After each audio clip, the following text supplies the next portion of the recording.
Good morning students, कैसे हैं आप लोग? अच्छा है। आपके सामने एक बड़ा सा गोला है ना, और आप देख पाएंगे इस पे हम प्रेडिक्शन भी करें, चारों साइड से देखो 4 पेपर लगाए हैं ना, तो इस पे हम प्रेडिक्शन के माध्यम से आपको अर्थ अर्थ अर्थ अर्थ बेटा छोड़ो कितने सारे रंगे यहाँ पे? बहुत है ना, ठीक है। कौन सा रंग बताओ? नहीं, रंग नहीं पूछा मैंने, दिख कैसा रहा हुआ गोला है ना, तो काफी सारी एनर्जी को यूज कर रहे हो, ठीक है। स्टार्स है, ठीक है। एक बार देखते हैं कि हमारा सोलर सिस्टम कहाँ पर है। अच्छा, आप देखिए तो आपके सामने एक डॉट होगा जिसके नीचे लाइन खींचकर कुछ लिखा हुआ है। क्या लिखा है बताओ? सेंचुरी लिखा हुआ है। साइज हमारे सन के रेस्पेक्ट में कितनी छोटी है कितनी बड़ी है वो आप यहाँ देख के समझ पाएंगे। और 3 नंबर वाला जो है वो है और जिसपे अभी आप बैठे हैं, और अंदाजा लगा पा रहे हैं सन के रेस्पेक्ट में हम कितने छोटे हैं, और सन इटसेल्फ बहुत छोटा है। तो इतना छोटा है फिर भी हमारे रेस्पेक्ट में इतना बड़ा है। पूरे सोलर सिस्टम या पूरी गैलेक्सी में से बिलियंस, वाकई हमारे लिए समझना बहुत ज्यादा मुश्किल है। मैं कुछ प्लैनेट्स आपको दिखाता हूँ। It's a planet. हमारा मून क्या है? क्या शो सैटेलाइट है ना, तो ये मून नहीं है, मरकरी। क्या है इसका नाम? और हिंदी में क्या बोलते हैं इसे? छोटे छोटे क्रेटर दिख रहे हैं आपको, ठीक है। क्या होता है जब भी ये प्लैनेट बना होगा ना, इसे एक बात समझ में आ रही है? हाँ, Venus, the hottest and the brightest planet that we have in our solar system family, ठीक है। अच्छा, ये इतना गर्म है क्योंकि एक तो इसके अंदर एटमॉस्फेयर है, लेकिन एटमॉस्फेयर की वजह से गर्म नहीं है। उस एटमॉस्फेयर में गैस बहुत ज्यादा अमाउंट में प्रेजेंट है जिसका नाम है कार्बन डाइऑक्साइड गैस, ऑलमोस्ट 90%। अब आप क्लास लाइट को प्लीज इम्पॉसिबल। हाँ, ये है आपका चंदा मामा ठीक है। और टाइमिंग में ये आप सबसे जरूर कहूंगा, टीचर्स बच्चे जितने भी लोग यहाँ बैठे हैं, थोड़ी देर सुकून से सब कुछ छोड़ के बस इसको देखिए, कुछ सोचने की जरूरत नहीं, जस्ट हैव अ लुक। और कुछ देर के लिए हम मान लेते हैं कि हम आउटर स्पेस में हैं, यानी पृथ्वी से बाहर हैं और से बाहर बैठे हैं, और वहां से हम अपने मून को बहुत करीब से देख रहे हैं। सबसे करीब से तो ये लोग देख रहे हैं, मजा आ रहा है यहाँ से तो ये व्यू बहुत सुंदर है, और आपको ये जानकर बहुत खुशी होगी कि लाइफ में आप पहली बार पूरा मून देख रहे हैं, क्योंकि आपको पता है और से हमें पूरा मून कभी दिखाई नहीं देता। ऑलमोस्ट 59% एरिया हमको दिखता है, 41% वेस्ट पार्ट होता है ना, वो हमारे सामने घूम के कभी आता नहीं है। क्या आपको पता है ना, मून का हमेशा एक साइड हमारे सामने तरफ होता है, बैक साइड का पोर्शन कभी घूम के नहीं आता। तो अगर आपको पूरा देखना है तो आपको या तो आउटर स्पेस में जाना होगा या तो फिर सैटेलाइट इमेज को जोड़ के, जैसे मैंने यहाँ पे दिखाई, ऐसा देखना पड़ेगा। चलो आगे बढ़ते हैं। सीरीज में हमारा अगला प्लैनेट, और ये वाकई बहुत सुंदर सा प्लैनेट है, लाल लाल दिख रहा है आपको, because of the presence of iron oxide. Particularly अगर बताओ तो फेरिक ऑक्साइड जिसको कहते हैं। अच्छा, यहाँ पे बर्फ देखिए तो ये हमें साबित करके कंफर्म करता है कि यहाँ पे पानी तो है, लेकिन उतना अमाउंट में नहीं है जितना हमको चाहिए जीने के लिए, राइट। देखो थोड़ा थोड़ा बर्फ में आपको ना पोल्स पे दिख रहा होगा। आपके सामने देखिए तो एक गोल सा उभरा हुआ भाग दिख रहा है क्या? Yes sir. ये पूरे सोलर सिस्टम की हाईएस्ट पीक है, पूरे सोलर सिस्टम की। इससे ऊंची चोटी आपको कहीं नहीं मिलेगी। आई मीन हमारे अर्थ की तो आपको पता है हाईएस्ट पीक कौन सी है? Mount Everest. और अगर मैं पूरे सोलर सिस्टम की पूछूं तो वो मार्स पे ये पाई जाती है, इसका नाम है माउंट ओलिम्पस या ओलिम्पस मॉन्स के नाम से आप इसको जानते हैं। और इसकी हाइट हमारे माउंट एवरेस्ट से ऑलमोस्ट 2.6 टाइम्स ज्यादा है, तो अंदाजा लगा ही सकते हैं आप कितना हाइट में ज्यादा हो गई है। और एक बहुत खूबसूरत सा लेकिन बड़ा अलग सा एक संरचना यहाँ मिलता है। देखो लंबी सी टेढ़ी मेढ़ी रेखा दिख रही है, ये देखने में आपको छोटी लग रही होगी, इसको जो लेंथ है ना वो लगभग 22,000 किलोमीटर की है। इससे हमें ये समझ आता है कि मार्स वाकई उतना छोटा नहीं है जितना हम उसको अज्यूम करके बैठे हैं, ठीक है। चलिए अभी गैसेस प्लैनेट देखते हैं जो कि साइज में सबसे बड़ा है। इस फैसिलिटी की खास बात ये है ना कि बुक्स में आपको ये जो मूवी इमेजेस है वो समझ नहीं आती, ये रियल टाइम में आपको ये समझाता है कि जुपिटर में अंदर एग्जैक्टली क्या चल रहा है। अब देखिए इसकी जो गैसेस रिंग्स हैं जो एंटी क्लॉकवाइज डायरेक्शन में घूम रही है, और इसका इंटरनल जो सेंट्रीपिटल या सेंट्रीफ्यूगल फोर्स है वो बहुत ज्यादा हाई है। आप देख रहे हैं मूवमेंट कितनी ज्यादा हो रही है। देखो तो आंखों जैसा कुछ दिख रहा है क्या? है ना, एक आई लाइक स्ट्रक्चर। इसका नाम है द ग्रेट रेड स्पॉट। क्या बुलाते हैं? या फिर इसे द जायंट स्पॉट के भी नाम से जाना जाता है। इसकी खासियत पता है क्या? अगर आप हमारे अर्थ को उठाएंगे और उठा के इसमें पूरा का पूरा डाल देंगे, अर्थ पूरा चला जाएगा, उसके बाद भी आधा से ज्यादा भाग बचा रहेगा आपके लिए। तो हम अंदाजा लगा सकते हो ना कि अगर ये छोटा पार्ट में हमारा अर्थ डूब जाएगा तो पूरा जुपिटर कितना बड़ा होना चाहिए? अंदाजा लगा सकते हैं आप? एक गेस तो आप कर सकते हो एटलीस्ट। और ऐसा माना जाता है कि बाई वॉल्यूम अर्थ जैसे 1300 प्लैनेट इसमें डाले जा सकते हैं। 1300 बहुत ज्यादा हाई नंबर है। सैटर्न को आपने सुना है, पढ़ा है, ठीक है। लेकिन सैटर्न के पास एक बहुत प्यारी सी रिंग आती है, ठीक है। वो यहाँ नहीं दिख रही है क्योंकि ये प्रेशर 2 डायमेंशन में है, लेकिन आप प्लैनेट को फिलहाल देख पा रहे हो, और देखने में थोड़ा सा आपको लेमनिश कलर लग रहा होगा। ये अरुण है जिसको आप यूरेनस कहते हैं, और ये वरुण है जिसका नाम नेपच्यून, ठीक है। और एक प्लैनेट कभी हुआ करता था, इसको तो आप जरूर देखो क्योंकि ये आज तक की प्लूटो की सबसे साफ तस्वीर है जो आपको अभी मैं दिखा रहा हूँ। ये आपको हैरानी होगी जान के, ये इमेज जो मैं आपको अभी दिखा रहा हूँ ये तब ली गई थी जब शायद आप हमें से कोई नहीं था, मतलब जन्मा नहीं था, 1979 के आसपास की इमेज। और आप कहेंगे सर आप इतनी पुरानी तस्वीर में क्यों दिखा रहे हैं? क्योंकि बाबू उस वक्त के बाद से अभी तक प्लूटो की इतनी क्लियर इमेज किसी भी स्पेसक्राफ्ट ने नहीं खींची है। और ये जो इमेज मैं आपको दिखा रहा हूँ ये एक स्पेसक्राफ्ट ने खींचा था जिसका नाम था द वॉयेजर 2, ठीक है। नासा ने 2 स्पेसक्राफ्ट उस वक्त रिलीज किए थे 1970 के पास, वॉयेजर 1 वॉयेजर 2 के नाम से। और ये जो वॉयेजर 2 है ना, ये अनंत में अभी भी चल रहा है, ठीक है, अभी भी ये रुका हुआ नहीं, वो अपने डेस्टिनी की तरफ बढ़ रहा है, उसको पता नहीं कहाँ जाना, लेकिन जहाँ तक भी वो जा सकता है, जहाँ तक भी वो रेडियो सिग्नल्स भेज सकता है, वो अभी भी चल रहा है उस डायरेक्शन में, ठीक है। तो ये प्लूटो देखने में आपको चॉकलेट आइसक्रीम की तरह लग रही होगी शायद, है ना? हिंदी में क्या बुलाते हैं इसको, एनी आइडिया? नहीं, ये तो सिर्फ आधी है, शुद्ध ग्रह या फिर बौना ग्रह कहते हैं, इसका नाम है यम, ठीक है, ये आप याद रखना। एक मूवी में डायलॉग था ना, यम है हम। चलिए, आप सफेद सफेद क्या चीजें घूम रही है? Clouds. This is a real time data. Real time कहने का मतलब क्या हुआ? आपके सामने देखो डेट और टाइम है, उस डेट और टाइम पर पूरे अर्थ के ऊपर क्लाउड्स मूव कैसे कर रहे हैं, वो आप यहाँ से बैठे बैठे देख सकते हैं। तो आप पूछ सकते हैं मुझसे ना कि सर आप ये क्यों दिखा रहे हैं, इससे हमें क्या मतलब है? मतलब है, दिखाता हूँ। फॉर एग्जाम्पल, आप लोगों ने देखा होगा ना, बारिश का जब वक्त होता है ना, मौसम जब होता है, तो बहुत सारे तूफान आया करते हैं, बहुत सारी साइक्लोन्स आती हैं हमारे इंडिया के आसपास, ठीक है। देखो ये पैसिफिक ओशन है बाबू, ठीक है, थोड़ा सा ऊपर करता हूँ, ये पूरा का पूरा जो है ना, ये दुनिया का सबसे बड़ा ओशन है, क्या नाम बताया मैंने?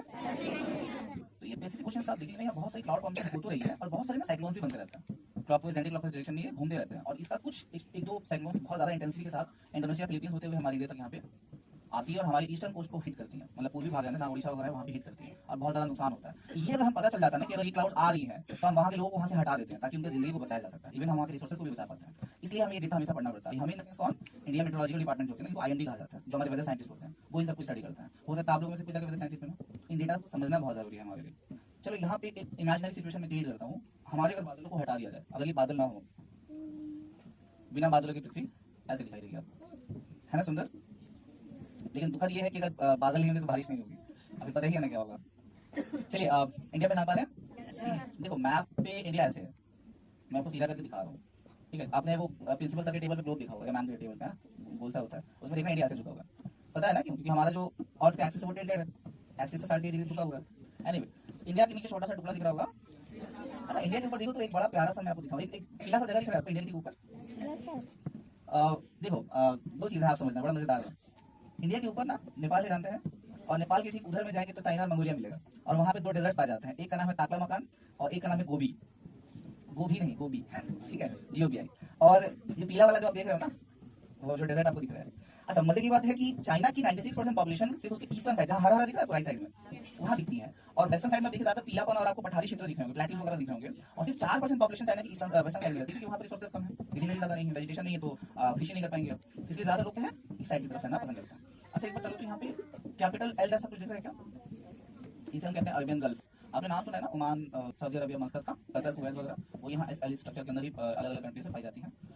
ये कौन सा महादेश है बताइए? It's Africa. क्या नाम है? अच्छा, अफ्रीका के ऊपर वाले साइड में तो पीले रंग का पैच दिख रहा है क्या आपको, है ना?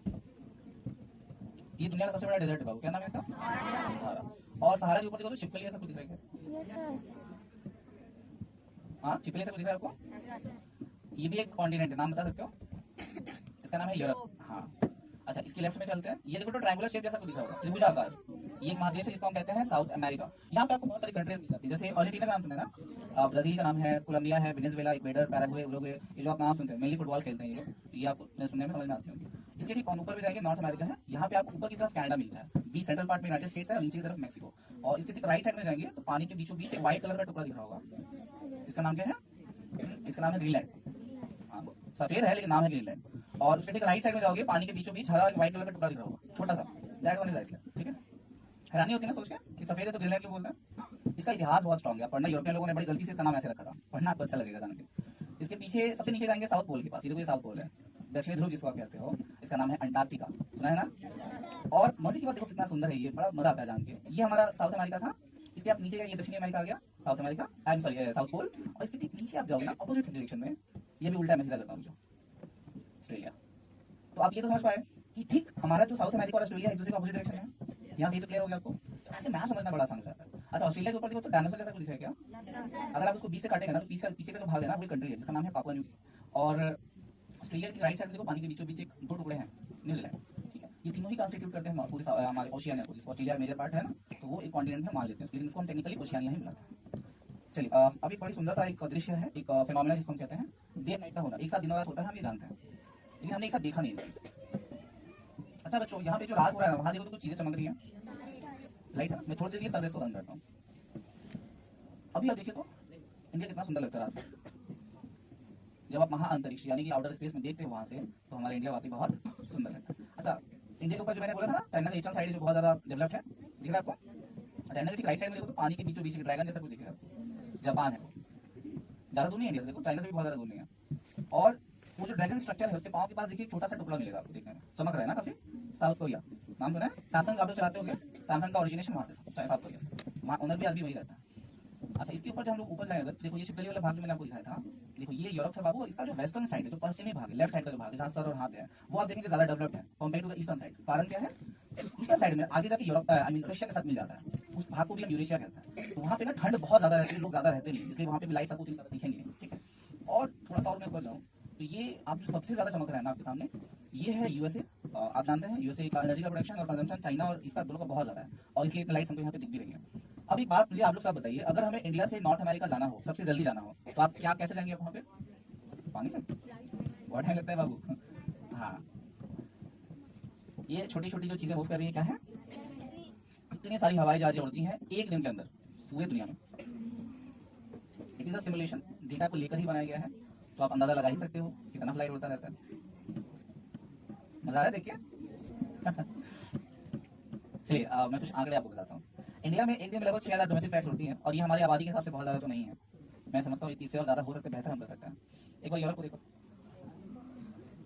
कैसा लग रहा है यूरोप?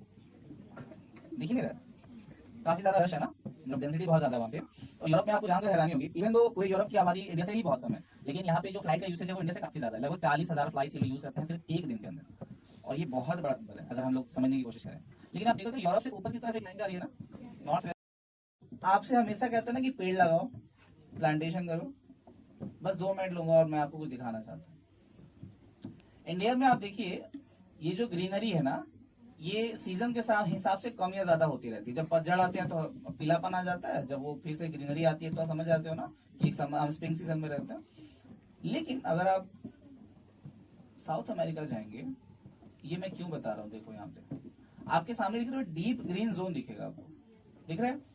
इसे हम अमेज़न रेन फॉरेस्ट कहते हैं, और हम इसे कहते हैं लंग ऑफ द अर्थ, पृथ्वी का फेफड़ा।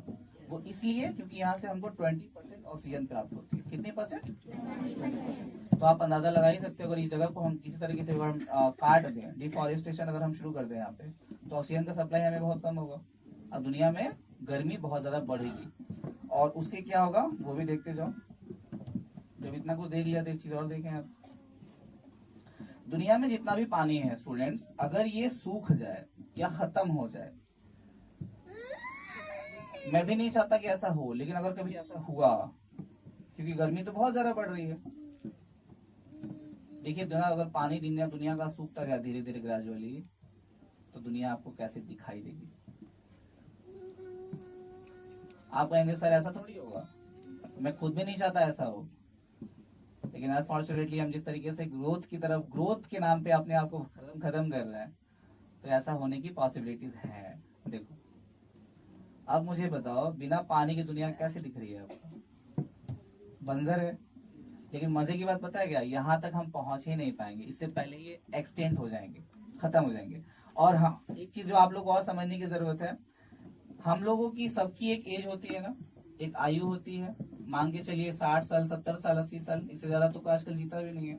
उसी प्रकार हमारे सन की भी एक एज है, कितनी पता है? 10 बिलियन ईयर्स। कितनी? Billion years. उसमें से 5 बिलियन ईयर्स ऑलमोस्ट खत्म हो चुका है। खत्म होने का मतलब उसका उतना फ्यूल खत्म हो, उसका जो हाइड्रोजन है ना वो उतना ज्यादा खत्म हो चुका है, और कितना बचा? 5 बिलियन ईयर्स। तो जब ये 5 बिलियन ईयर्स के बाद सन का पूरा फ्यूल खत्म होगा ना, तो वो अपने आप में कोलैप्स करेगा और बन जाएगा एक व्हाइट डॉर्फ। और जब वो कोलैप्स होगा ना, तो आसपास के planet, natural satellite, comet, asteroid, जो भी चीजें हैं, वो अपनी तरफ क्या करेगा? उसको खींच लेगा। और जब ये होगा तो with in a fraction of second आप क्या होगा? पूरी दुनिया हर चीज। तो अमर बोलकर कुछ ऐसा होता नहीं है। साइंटिफिकली अगर आप जाएं तो जो है बस हमारे आसपास ही है, लेकिन आप विज्ञान को समझेंगे तो अनलिमिटेड या अनगिनत या ऐसा कुछ समय की सीमा ऐसा कुछ होता नहीं है। वो एक दिन हम लोग को सबको एक दिन जाना ही है, ऐसे भी टेक्निकली। लेकिन फिलहाल जब तक हम जीवित हैं कुछ लाख सालों तक, तो इंसान को खुद को बचाने की बहुत जरूरत है। ठीक है, तो कुछ समझ में आया जो मैंने इतनी देर बताया आपको? ठीक है, तो यहीं पे खत्म करूंगा आज। टाइमिंग आपका आगे भी बहुत सारे प्रोग्राम्स है। Thank you so much everyone, have a great day. Thank you so much. Thank you.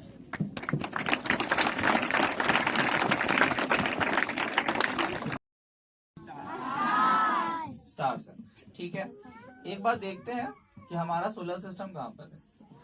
अच्छा आप देखिए तो आपके सामने एक डॉट होगा जिसके नीचे लाइन खींचकर कुछ लिखा हुआ है। क्या लिखा है बताओ? सेंचुरी लिखा हुआ है। साइज हमारे सन के रेस्पेक्ट में कितनी छोटी है कितनी बड़ी है वो आप यहाँ देख के समझ पाएंगे। और 3 नंबर वाला जो है वो है और, जिसपे अभी आप बैठे हैं, तो अंदाजा लगा पा रहे हैं सन के रेस्पेक्ट में हम कितने छोटे हैं। और सन इटसेल्फ बहुत छोटा है, तो इतना छोटा है फिर भी हमारे रेस्पेक्ट में इतना बड़ा है। पूरे सोलर सिस्टम या पूरी गैलेक्सी में से बिलियंस